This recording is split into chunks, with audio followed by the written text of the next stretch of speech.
Welcome, Divine Ones. This is Sex Priestess Luna Ora, your sex witch, and today I'm going to share the truth that many women feel in their bones but rarely speak out loud. Narcissistic men are drawn to spiritual women.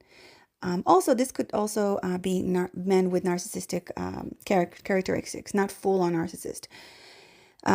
Characteristics that were created because of unhealed shadows or inner demons. So these kind of men are very drawn to spiritual women, drawn like moth to a flame, not because they love her, not because they are ready to transform. They come to her because she's dangerous to everything false within them. Her radiance, her knowing, her power, it threatens the carefully constructed illusion they've used to control everyone else. It threatens the persona and the mask that they have. You see, a woman who is spiritually awake cannot be bought, faked, or manipulated. She listens beyond words. She feels energy instead of stories. And to a man still trapped in ego, this kind of woman is not comfort. She is a confrontation. And so, the narcissist's mission becomes clear. Not to worship her fire, but to extinguish it.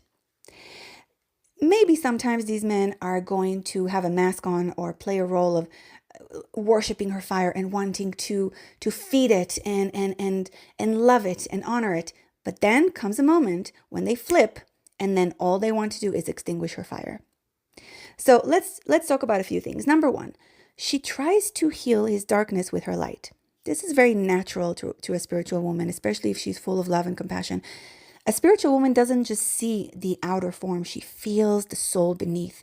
She senses the boy hidden beneath the mask. She sees the flicker of pain behind the smile, hears the fracture in his voice even when his words sound sweet. And from the wellspring of her love, she gives. She pours warmth, compassion, sacred sensuality, and alchemical love into his wounds. For a moment, he feels reborn. But soon her love begins to expose him, and she cannot put up with his shit. Her presence becomes a mirror, and he resents her for it. Rather than rise to meet her, like a divine masculine should, he turns against her. Because she didn't just make him feel seen, she made him feel naked. And to the ego, exposure is absolute death. Number two, she believes in his highest self even when he doesn't. A spiritual woman doesn't fall for appearances. She falls for potential. She doesn't just see the man he is. She sees the divine masculine trapped inside of him, aching to be awakened. She sees the healer, the artist, the sacred lover, the king. She imagines what he could become if he allowed himself to be loved and held in truth. But here's the shadow. He wants to be seen that way. He wants her to believe he is evolving, but he has no real intention of changing. So her vision of his soul becomes food for his ego. Her love becomes a mirror he uses to perform rather than transform. And the more she believes in the future version of him, the more he gets away with never becoming it. Number three, she forgives more than she should because she knows the sacred. To her, forgiveness is not a strategy, it's a sacrament. She believes in healing. She believes even the most wounded soul can return to love. And because she has walked through the underworld of her own pain and shadows, she offers grace where others would offer punishment. But the narcissist uses her loneliness against her. Uses her holiness against her. He tests how many times she will bend before she breaks. He turns her softness into a leash. She thinks, if I just keep loving him through the darkness, he will finally awaken and go into the light. But he has no intention of meeting her there. And so her forgiveness becomes the weapon he uses to stay unaccountable. So she can forgive a few times, forgive and find grace and open up and believe in his greatness until he absolutely breaks her.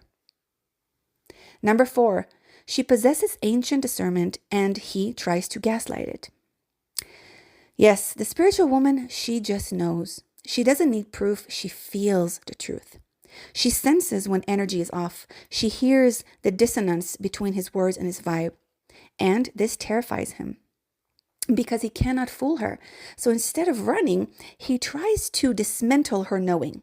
He tells her she's imagining things. She's emotional. She's dramatic. She's projecting. He tells her all these things. She's crazy. She's the devil sometimes. He tells her that she's delusional.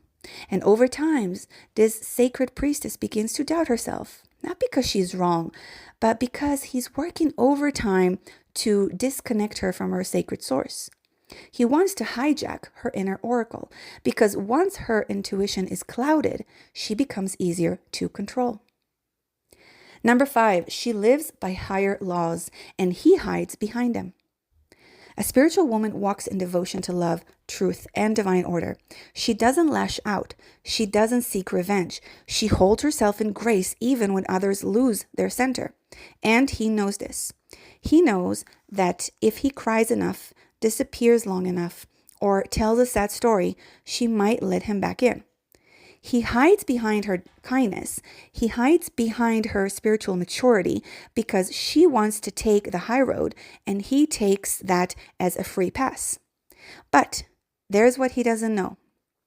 This goddess, this priestess, this lioness of love, she may forgive, but she never forgets.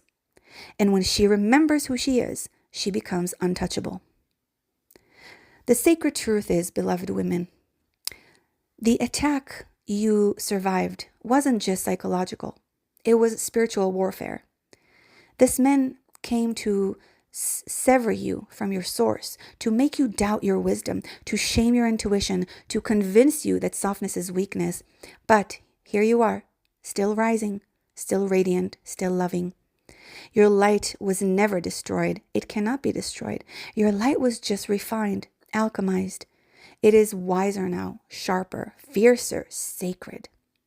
Let your flame burn higher, sister, not to prove your worth, because you don't have to, but because you finally remember who the fuck you are. I am Sex Priestess Luna Ora. If this transmission awakens something in you, share it, breathe with it, dance with it. And remember, your sacred fire is not here to warm the wrong ones. It's here to initiate only those who are ready to rise with you.